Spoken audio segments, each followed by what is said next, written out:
Halo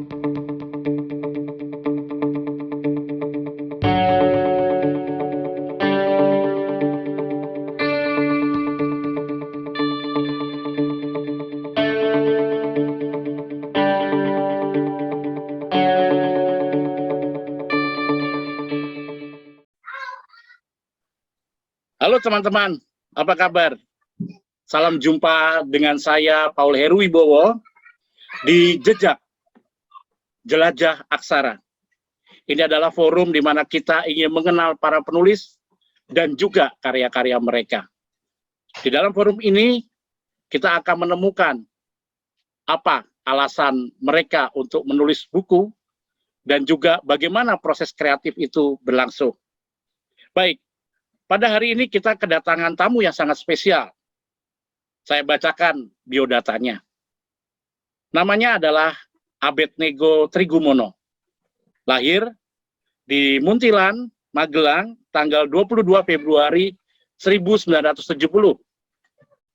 Menyelesaikan pendidikan S1 di Pendidikan Bahasa dan Sastra Indonesia IKIP Yogyakarta. S2 Magister Pendidikan Desain Instruksional di Universitas Pelita Harapan 2004. Dan sekarang aktif menulis buku ya. Menulis buku, esai, dan jurnal ilmiah pendidikan. Di antara buku-buku yang diterbitkan adalah Biji-biji Sesawi, kumpulan esai disertai teori sastra, diterbitkan pada tahun 2018. Lalu ada buku yang berjudul Merawat Warisan Negeri, kumpulan esai Kus Plus, Kus Bersaudara, diterbitkan pada tahun 2020. Nah, buku terbaru adalah Sadrah dan Gereja dan Sejarah Gereja Kristen Kerasulan Indonesia, diterbitkan pada tahun ini, 2021. Beliau masih memiliki proyek ke depan.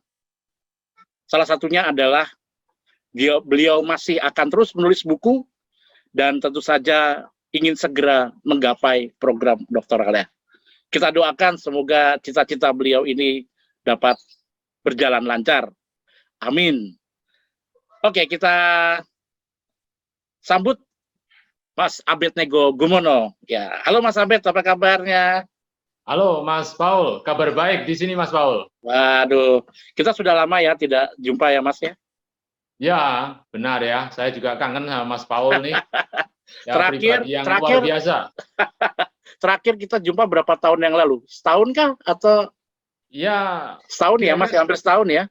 Ya, setahun yang lalu Mas. Betul. Kegiatan Mas Abed terakhir sedang apa Mas?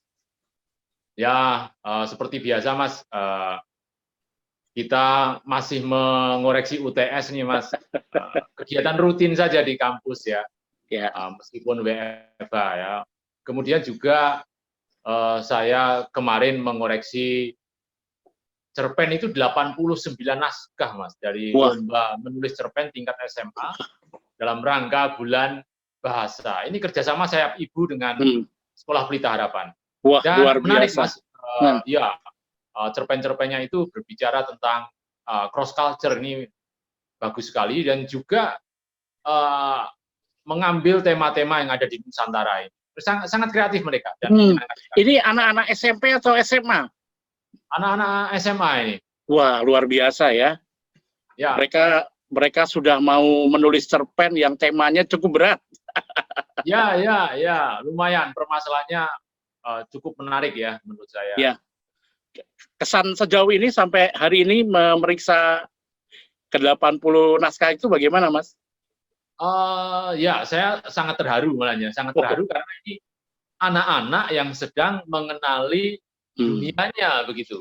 Dan dunia yang ada di sekitar kita yang baru dikenalnya itu ternyata sudah cukup pelik atau sangat pelik menurut saya. Membuat saya terharu ini, dan saya rasa ini harus ditindaklanjuti ya lomba semacam ini. Iya. Mungkin dengan webinar atau apapun. Ya, menarik ini. Ya, jadi mungkin bukan hanya persoalan bagaimana kita menguatkan infrastruktur ya, tetapi juga kita harus mempersiapkan kemampuan mereka dalam menulis ya, kemampuan mereka dalam menafsirkan dunia, begitu ya Mas ya. Ya, ya, mereka sedang menjajaki realitas itu dan membangun realitas yang mereka inginkan sesuai dengan isi cerpen yang mereka tulis, Mas. Ini menarik sekali ya. Mantap, mantap. Suatu saat saya akan lihat coba kumpulan cerpen itu, kalau bisa diterbitkan itu bagus sekali tampaknya. Ya, nanti yang 15 besar akan diterbitkan oleh Horizon kelihatannya. Ya. Oh, bagus sekali. Oh, kerjasama juga dengan Horizon kah? Dengan majalah Horizon? Ya, akan diterbitkan oleh Sayap Ibu, mungkin melalui Horizon ya, mungkin ya. Oh, ya. Kita akan tunggu kalau begitu ya. Ya, dan ya. Kalau bisa nanti bisa ada di Jejak juga.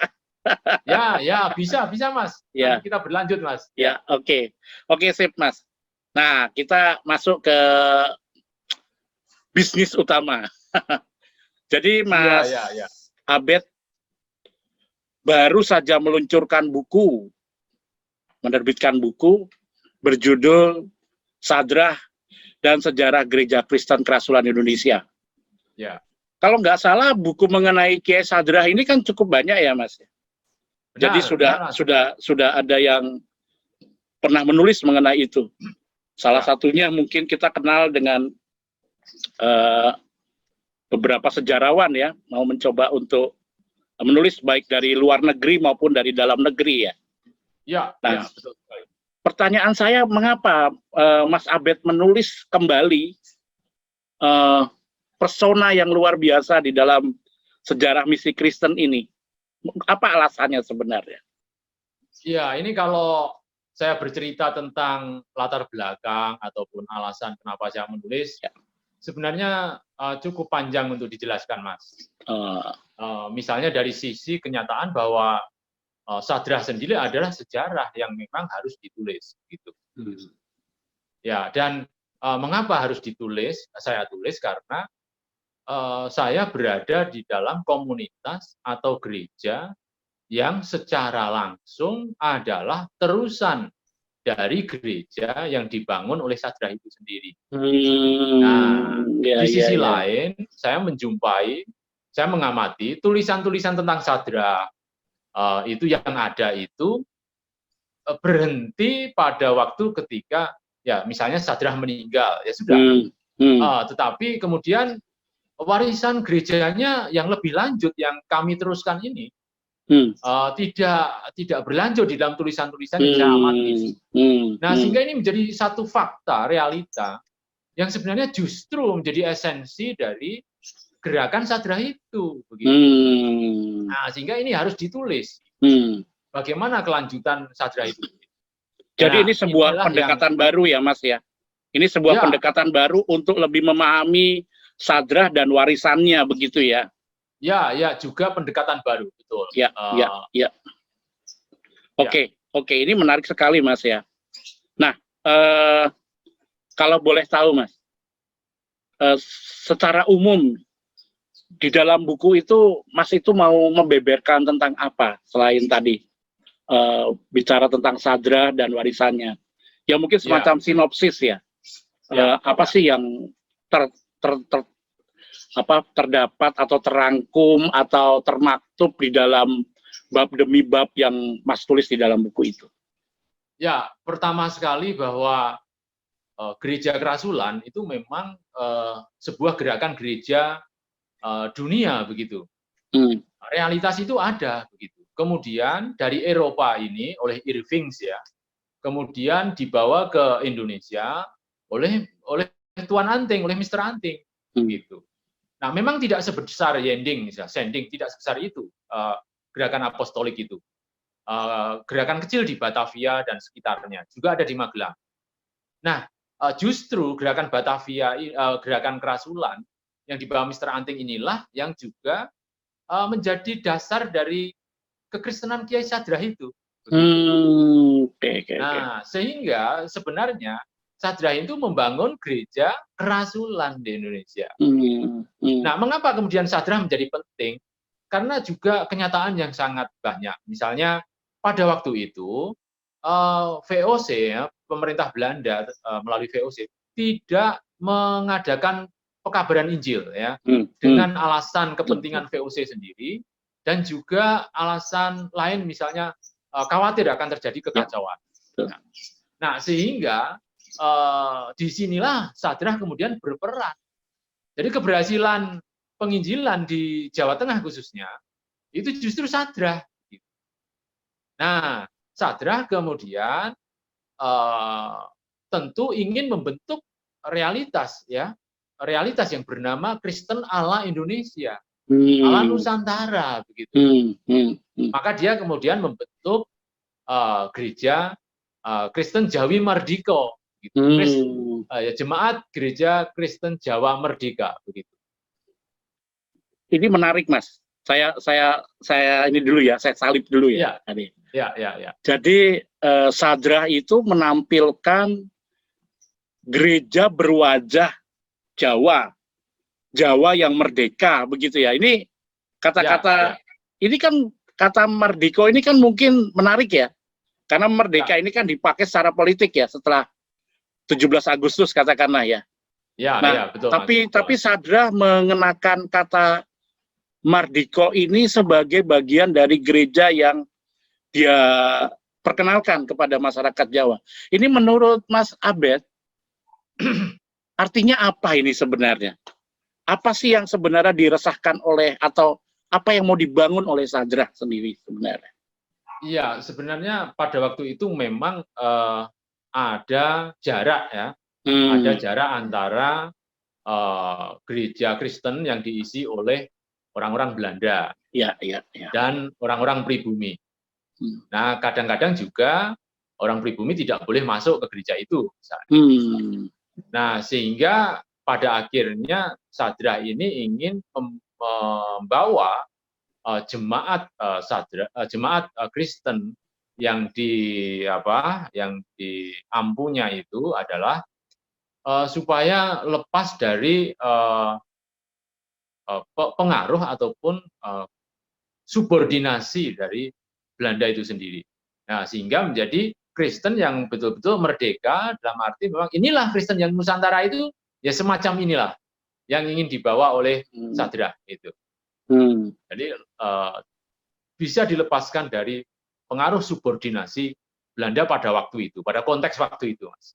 Wah, ini jadi seperti sebenarnya juga secara diam-diam, saya tidak tahu, mungkin saya salah juga ya, Mas ya, bahwa mau menandakan bahwa wajah gereja yang ditampilkan ini bukan wajah gereja kolonial, tapi wajah gereja Jawa yang bisa menerima orang Jawa apa adanya dan menjadikan orang Jawa ya seperti orang Jawa, bukan menjadi seperti orang Belanda. Karena mungkin orang mengira bahwa sending pengabaran Injil yang mungkin dilakukan oleh para misionaris dari Belanda membuat orang Jawa menjadi seperti orang Belanda gitu kan.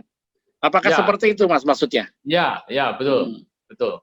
Dan juga situasi Sadrah ini sangat pelik ya, karena tarik-menarik antara keinginan Sadrah yang ingin membangun Kristen ala Nusantara, tetapi juga ada sisi lain penginjil Belanda dalam hal ini yang tentu tidak sepakat dengan hal itu, tidak sejalan dengan maksud-maksud dari Sadrah. Nah, kemudian yang muncul adalah kekristenan Sadrah itu bukan kekristenan yang murni, dianggap sebagai suatu bidah, dianggap sebagai suatu hal yang dikatakan sesat begitu. Nah, tetapi saya melalui buku ini juga pengen memandang Sadrah dari wawasan dunia Kristen itu sendiri tentang sejarah begitu, Mas. Nah, kebetulan buku-buku yang ada seperti Guilot, kemudian Sutarman Partonadi, ya itu mengetengahkan bahwa keutamaan Kristus di dalam Sadrah itu juga nampak begitu. Bahkan Sadrah sudah mentransformasi kultur-kultur yang ada yang tidak sejalan dengan nilai-nilai kekristenan itu, juga Sadrah tidak menerima itu. dan membuang itu, misalnya tentang tayuban, tentang bermain judi, tentang zina yang ada di masyarakat. Sadrah memperbarui itu, menolak itu, dan sembahyang untuk memberkati sawah misalnya, itu juga di dalam nama Bapa, Putra, dan Roh Kudus. Gitu. Jadi dalam Partonadi, dalam buku Komunitas Sadrah dan juga buku Gelot itu jelas sekali bahwa keutamaan Kristus di dalam Sadrah itu tidak diragukan lagi.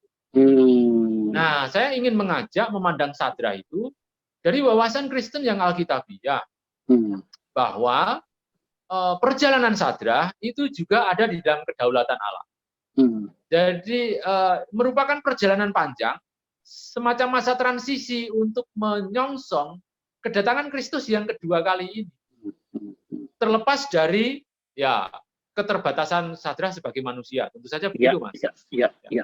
Wah, kalau orang Jawa bilang jeru tenan. Sampai begitu ya? Penelusurannya ya, Mas ya. Nah, mungkin sedikit pernah mencoba untuk mungkin atau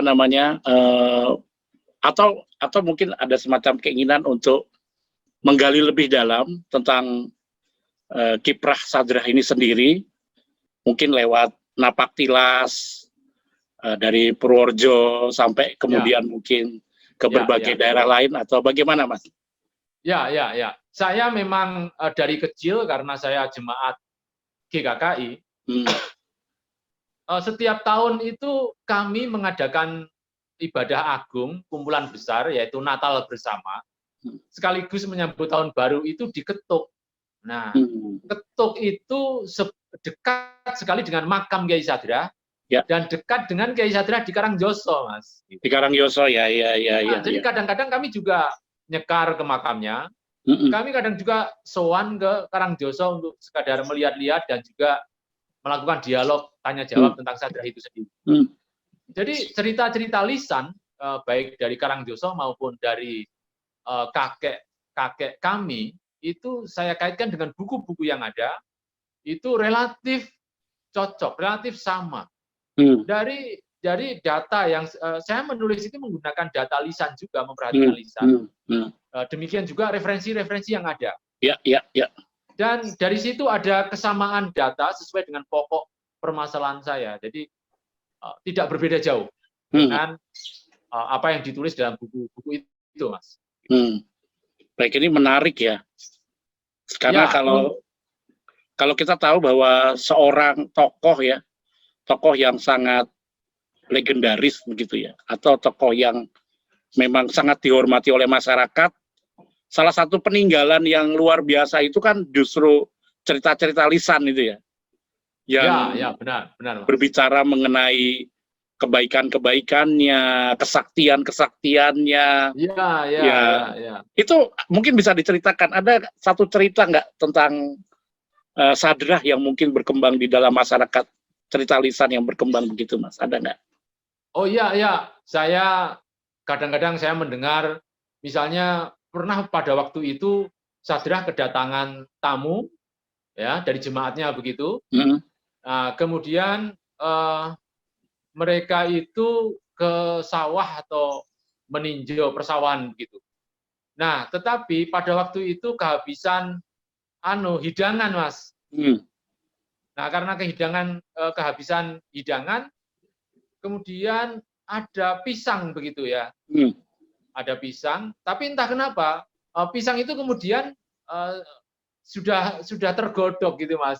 Sudah mateng begitu ya. Sudah siap saji ya. Iya, siap saji, Mas. Nah, sehingga orang percaya bahwa itu adalah juga suatu mukjizat yang terjadi. Kemudian juga Sadrah yang menyembuhkan orang sakit gitu.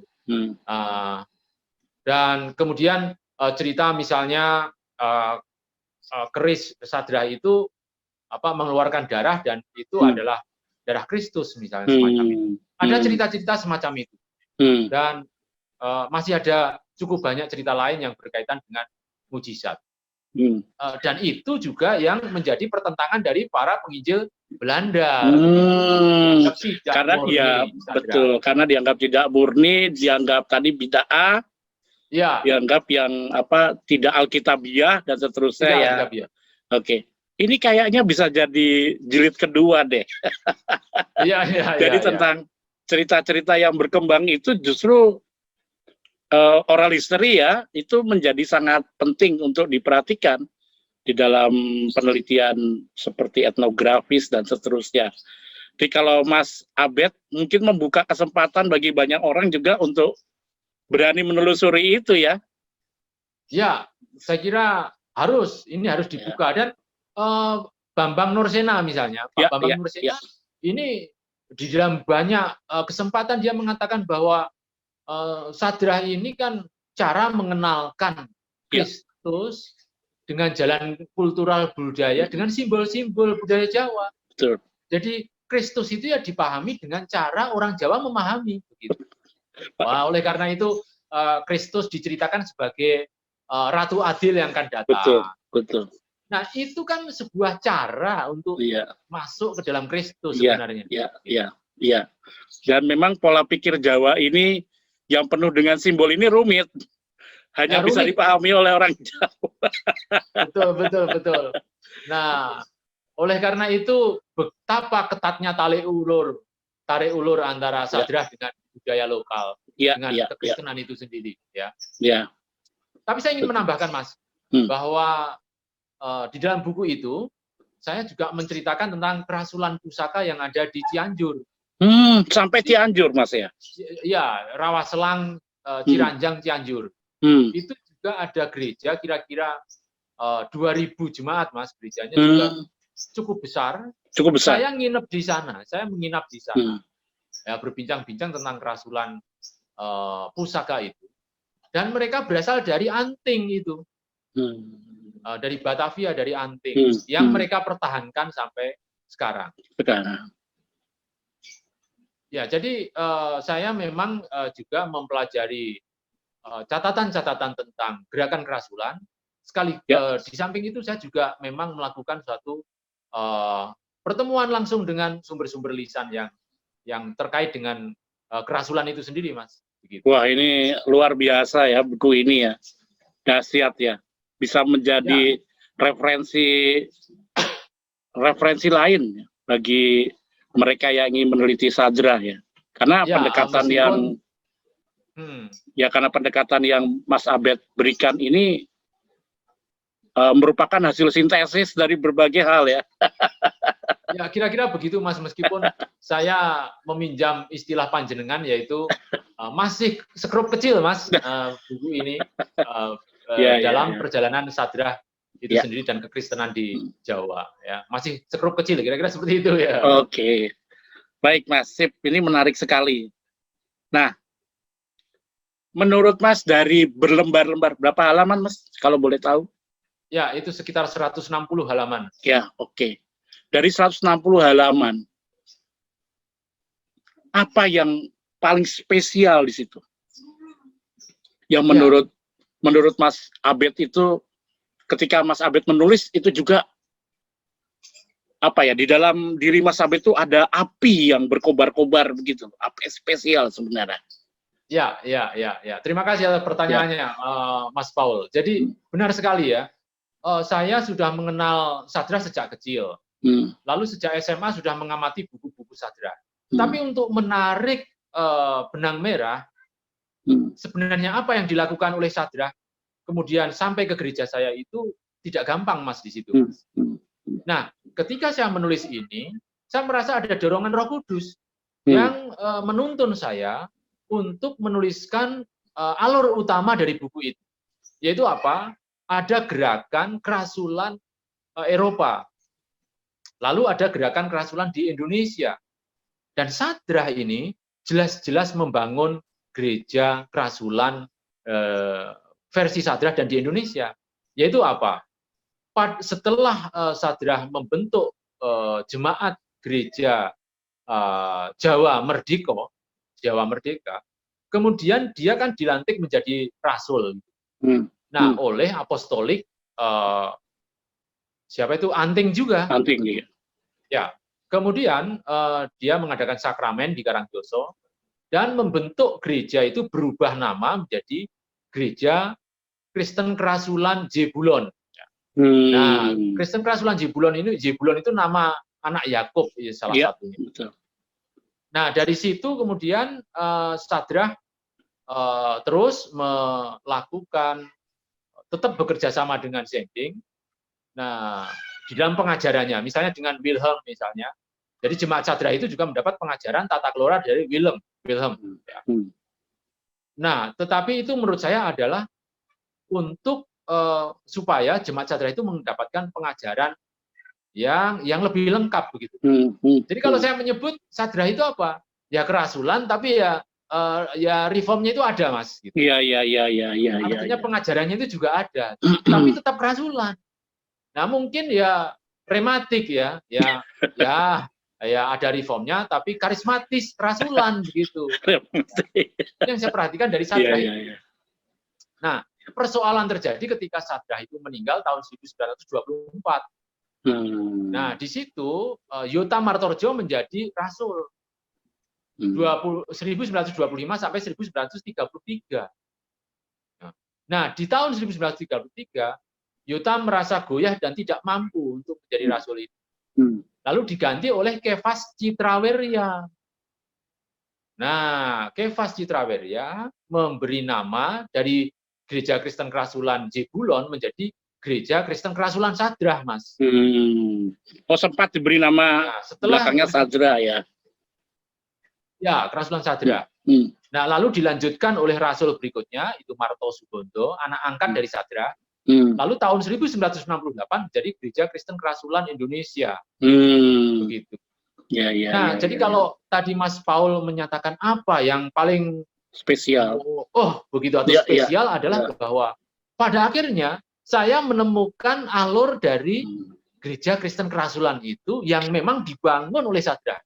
Ketika itu ketemu, wah itu menjadi sesuatu yang ini begitu ya, saya nggak bisa mengatakan, Mas. Ini luar biasa, seperti menemukan ini ya, menemukan diri sendiri gitu ya. Ya, seperti menemukan diri sendiri, Mas. Akhirnya ketemu ini cerita Sadrah tentang Gereja Kristen Kerasulan yang sebenarnya. Jadi saya ingin mengatakan, ini bukan saya dengan nada apa istilahnya pertengkaran atau permusuhan, bukan. Jadi Sadrah bukan membangun GKJ, Mas. Bukan membangun Gereja Kristen Kerasulan Jawa, bukan. Tapi membangun Gereja Kristen Kerasulan. Hanya kemudian Yotam itu merasa tidak mampu, lalu pengen menyerahkan kepada Zengding, kepada Reformat. Iya. Maka ada itu ya. Maka ada keterkaitan kemudian GKJ terkait dengan Sadrah. Iya. Jadi melalui buku ini, Mas, visi saya, ini merupakan suatu proklamasi penegasan secara formal bahwa Sadrah membangun Gereja Kristen Kerasulan Indonesia sejak awalnya. Begitu. Ya, kira-kira seperti itu. Tapi saya menyatakan ini juga dengan penuh damai dan hati saya adem saja, Mas. Karena sudah menemukan kira-kira seperti itu, Mas. Luar biasa. Ini area yang belum pernah saya telisiki gitu ya. Artinya perjalanan Mas Abed untuk menemukan sejarah, untuk menemukan asal mula, itu kan bukan hal yang mudah gitu loh. Itu napaktilas intelektual ya, napaktilas penafsiran, napaktilas macam-macam ya, pengalaman dan sebagainya. Dan saya yakin, jadi benar apa yang dikatakan Mas Abed bahwa ini menjadi sangat spesial karena pada akhirnya apa yang mungkin waktu pada masa lalu menjadi pertanyaan, sekarang akhirnya terjawab sudah. Dan semoga ini juga menjawab pertanyaan banyak orang, gitu ya.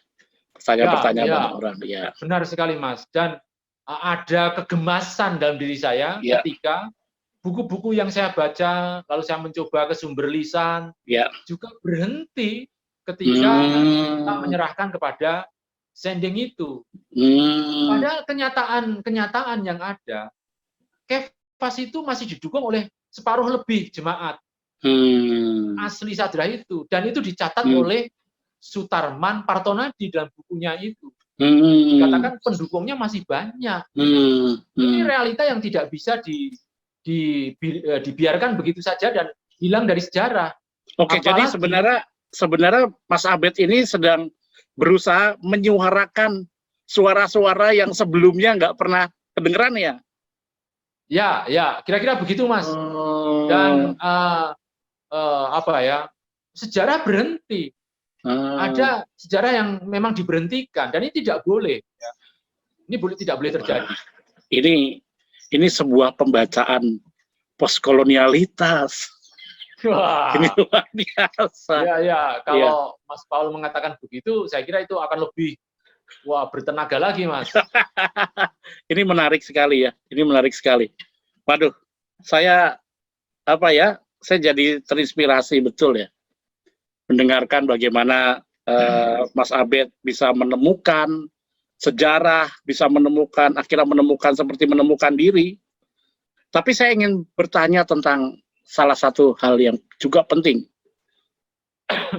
Boleh nggak bagi-bagi kepada teman-teman di sini, gimana sih proses kreatif penulisan ini sebenarnya, Mas?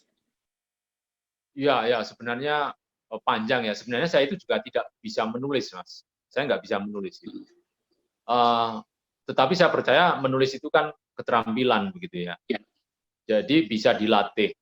Dan saya mulai mencintai penulisan esai yang lebih bertenaga, lebih berspiritual dan ada jiwanya begitu ya. Itu ketika saya membaca tulisan-tulisan misalnya di kolom bahasa di Kompas misalnya. Di Kompas itu dulu ada kolom bahasa. Tulisannya karena ini juga tulisannya ya ilmiah, ya esai begitu ya. Tetapi juga di situ saya menemukan gaya dan menemukan ruh atau jiwa dari isi tulisan-tulisan di Kompas itu. Sehingga ketika saya membaca secara rutin, mengikuti, ya bahkan di sana juga ada polemik tentang bahasa itu sendiri, saya menemukan, ini tulisan itu. Juga dibantu oleh novel semacam Ahmad Tohari misalnya dalam wah itu luar biasa itu menjadi idola saya tulisan itu dan akhirnya saya merasa terbantu untuk bisa menulis jadi proses penulisan ini ya memang tidak jauh berbeda dengan kegiatan atau membaca ya dengan membaca maka saya bisa relatif bisa menulis. Saya kira begitu, Mas, kalau proses penulisan, Mas. Ya, itu secara umum. Tapi kalau secara khusus, bagaimana mungkin kalau mengumpulkan data terlebih dahulu atau mungkin membaca buku dahulu atau seperti apa? Mungkin supaya ini menjadi semacam vademekum ya. Atau semacam petunjuk praktis bagi mereka yang ingin juga ingin menulis sejarahnya ya, tempatnya, wilayahnya, gerejanya, rumah ibadahnya atau yang lainnya. Ya. Terima kasih, ini pertanyaan yang menarik juga, Mas. Jadi proses penulisan buku Kiai Sadrah ini itu tidak lepas dari diskusi-diskusi panjang di antara jemaat kami sendiri. Nah, saya merekam setiap diskusi yang terjadi. Nah, juga saya memperhatikan buku-buku tentang Kiai Sadrah itu. Nah, lalu saya mencoba ingin menulis bagaimana sebenarnya sejarah yang betul-betul menggambarkan, mewakili apa yang sesungguhnya terjadi itu. Nah, ternyata di dalam proses penulisan ini juga tidak mudah ya. Ini mau mulai dari mana? Nah, sehingga saya merasa seperti yang saya sampaikan tadi, ada suatu tuntunan yang pada akhirnya saya menemukan setelah saya membaca kembali buku Guillet itu, penulis Prancis yang juga dosen di Gajah Mada, Mas. Itu saya kemudian mulai menemukan, ini Yesus Kristus itu adalah juga gerakan kerasulan bersama murid-muridnya. Gitu. Kemudian pada masa Pentakosta, gerakan kerasulan itu menurut saya terjadi di situ. Gitu. Dengan jemaat di Antioquia yang luar biasa. Cuma di Antioquia itu. Mereka kemudian disukai banyak orang. Hidup kekristenan, membangun komunitas yang betul-betul sangat mencintai Tuhan dan mencintai sesama. Dengan saling memberi, dengan keikhlasan yang luar biasa. Dan saya menemukan pola-pola hidup semacam ini di komunitas kami, Mas. Nah, kok ada ketersambungan ya? Jadi sebenarnya kami itu agak GR begitu, Mas, jadi orang Kristen. Kenapa ada agak GR? Karena seperti kami itu seperti gereja mula-mula begitu, Mas. Nah, bayangkan saja, gereja kami ini para pengerjanya tidak digaji. Itu tidak ada gaji, tidak ada persembahan kasih. Semua murni untuk gereja. Jadi pradata gereja itu tidak ada yang dibayar. Kami pelayanan kemanapun itu bisa jalan kaki sendiri. Misalnya saya dari Muntilan ke lereng Merapi itu juga jalan kaki, Mas. Luar itu biasa. Sekitar 14 kilo. 14 kilo ya. Ya. Jadi kalau bicara pelayanan yang murni, ya mohon maaf ya, kami tidak merasa lebih dari yang lain, tapi kami merasa kami ini melayani Tuhan, tapi tidak ada persembahan kasih, tidak ada meminta persepuluhan misalnya, tidak bergerak di sana. Ya sudah, kami melayani begitu saja, tanpa pamrih, tanpa apapun. Nah, sehingga kami menemukan kecocokan antara gerakan kerasulan pada masa Antioquia dulu, kemudian apa yang dilakukan oleh Sadrah, kami merasa inilah kami, gitu. Sehingga itulah yang saya tulis, gitu, Mas. Jadi kalau mungkin bisa saya simpulkan ya, Mas ya, proses kreatif ini selain berasal dari diri Mas Abed sendiri, ini juga sebenarnya berasal dari cita-cita dan harapan komunitas ya. Artinya memang ini kemudian Mas Abed kemudian bergerak secara dinamis bersama komunitas. Nah, jadi ini istilahnya menulis sambil ini bagus, sesuatu yang menarik ya. Learning with community gitu kan, atau writing with community. Nah, ini menurut saya salah satu bentuk yang sekarang ini tampaknya memang harus terus dilakukan ya, karena writing with community itu mengandaikan bahwa penulis itu juga adalah bagian dari community, bagian dari kebahagiaan, pengharapan, mungkin juga kedukaan yang dihadapi oleh community sendiri ya, sehingga buku yang dihasilkan atau karya tulis yang dihasilkan itu juga bisa menampilkan harapan-harapan dari komunitas itu ya. Ya. Saya jadi teringat sosiologi sastra, Mas, di mana dalam sosiologi sastra itu antara penulis dengan masyarakat akan menjadi satu hubungan yang sangat dekat sekali, menjadi sirkulasi, menjadi circle yang memang tulisan juga berasal dari masyarakat. Nah, masyarakat mengilhami, turut memberikan inspirasi. Dan saya sebagai penulis juga ingin mengakomodasi dari apa suara-suara mereka dan apa yang terjadi di sana. Nah, hubungan timbal balik inilah yang mengingatkan saya tentang proses penulisan ini. Memang betul kata Mas Paul bahwa itu juga merupakan bagian dari dinamika kami bersama gitu.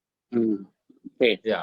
Baik, Mas Abed, senang sekali mendengarkan penjelasan ini dan saya ingin segera membaca bukunya. Ya, baik Mas, nanti saya antar, Mas. Terima kasih. Mungkin juga teman-teman ingin membaca bukunya dan saya rasa mungkin nanti di bawah ini saya akan berikan nomor kontak yang mungkin bisa dihubungi jika teman-teman yang mendengarkan acara kita ini mau membaca atau membeli buku Kiai Sadrah yang terbaru ini.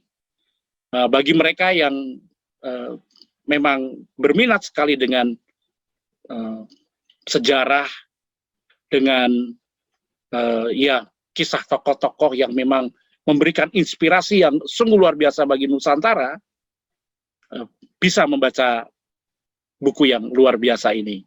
Nanti akan saya promosikan, Mas. Ya, terima kasih Mas, terima kasih sekali. Tanpa persepuluhan. Iya Mas. Oke. Kebetulan juga setelah buku ini saya tawarkan di Forum Kristen Nusantara juga Ya. ada dari Universitas Kristen di Jogja yang mengajak saya untuk sharing tentang buku ini dalam sebuah webinar. Rencananya akhir November juga, Mas. Wah, puji Tuhan. Semoga kemudian, jadi semakin terbuka. Ini latihan ya Mas ya kita ya? Iya. Kemudian juga ada teman di STT di Bandung juga mengundang saya untuk diseminasi dari buku saya ini. Bagus sekali, bagus sekali. Semoga itu bisa menjadi langkah positif ya, untuk lebih memahami komunitas begitu ya. Baik sebagai apa ya? Ini bukan hanya bicara tentang eksklusivitas sebenarnya, tetapi ini bagian dari inklusivitas kita sebagai masyarakat Nusantara. Betapa kita selalu mencari kebaikan, ya. Tentu saja dengan berbagai cara, dengan berbagai jalan. Salah satunya sebagaimana yang dilakukan oleh Kiai Sadrah dan gereja yang ia dirikan. Dan bagi saya ini tetap mengatakan bahwa bukan untuk menjadi orang lain, tetapi tetap menjadi semakin menjadi orang Indonesia, untuk menjadi orang Nusantara, seperti itu. Kekristenan tidak membuat orang menjadi berbeda, tetapi justru menancapkan kenusantaraan yang dimiliki. Saya rasa juga itu berlangsung pada agama-agama lain. Terakhir Mas, saya mau tanya. Semoga ya sebenarnya saya ingin bertanya di Warnasari, tapi ini pertanyaan terakhir ini. Harapan apa sih yang bisa Mas berikan ya kepada pembaca setelah membaca buku ini misalnya? Harapan apa yang Mas inginkan? Ya, harapannya adalah bahwa begini Mas, polemik tentang Sadrah itu belum tuntas sebenarnya. Atau bahkan mungkin tidak tuntas ya. Ada penolakan juga terhadap Sadrah ini dari komunitas ataupun dari kekristenan itu sendiri. Nah, harapan saya bahwa mari kita memandang Sadrah secara arif, secara bijaksana, bahwa di dalam keterbatasan, bahkan mungkin di dalam kesalahan-kesalahan, itu Allah sanggup untuk kemudian pada akhirnya itu membentangkan kebenaran itu. Gitu. Dan akan menjadi sarana bagi pekerjaan Allah yang harus digenapi itu. Meskipun ya itu tadi Mas, di dalam keterbatasan manusia Sadrah, di dalam kekurangannya tentu ada. Tetapi perlu diperhatikan juga ternyata Romo Van Lith juga ada catatan bahwa beliau juga kagum terhadap Sadrah ini, dan bahkan beliau juga saya kira ada persambungan bagaimana mengenalkan Kristus di tengah masyarakat. Jadi harapan saya mari kita memandang Sadrah itu dengan arif dan bijaksana, bahwa sejarah itu juga merupakan bagian dari karya Allah itu sendiri. Sehingga mari kita sikapi Sadrah dengan kebesaran hati, kelapangan jiwa kita. Kira-kira seperti itu, Mas. Wah, ini pesannya harus dicatat besar-besar. Ini menarik ya. Karena dengan begitu kita juga bisa terus belajar sebenarnya. Sadrah hanya sebagai sarana, sementara bagaimana Tuhan yang selalu menyelenggarakan kehidupan kita itu juga harus terus dipahami dengan baik dan benar. Justru melalui sejarah, melalui kisah masa lalu, kondisi hari ini, dan juga masa depan, itu adalah bagian dari rencana Tuhan bagi kebaikan kita semua. Begitu ya Mas ya? Benar sekali Mas. Yang terakhir nih, yang terakhir saya pengen dari kemarin itu mau bertanya sebenarnya tentang Kus+. Jadi teman-teman, Mas Abed ini juga fans berat Kus+, Kus Bersaudara, dan seterusnya. Ini kalau mau bertanya tentang band legendaris itu bisa juga bertanya kepada Mas Abed. seperti yang tadi saya sebutkan bahwa Mas Abed juga sudah menulis mengenai satu buku ya Mas, Merawat Warisan Negeri, kumpulan esai Kus-Plus Kos Bersaudara di tahun 2020. Ya. Ini sayang kalau misalnya dilewatkan sebenarnya ya, tetapi mungkin suatu saat kita akan berbicara mengenai hal ini mungkin ya Mas ya. Ya. Sedikit mungkin bisa memberikan bocoran ya, mungkin sekilas saja tentang buku ini.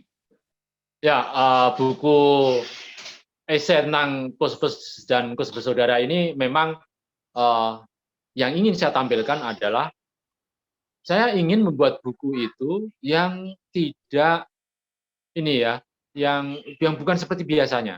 Jadi kalau hanya sejarah terbentuknya Kus-Plus, dari Kos Bersaudara menjadi Kus-Plus, lalu sukses menjadi King of Pop Indonesia, ya, lalu mengalami masa surut, rasanya menjenuhkan ya.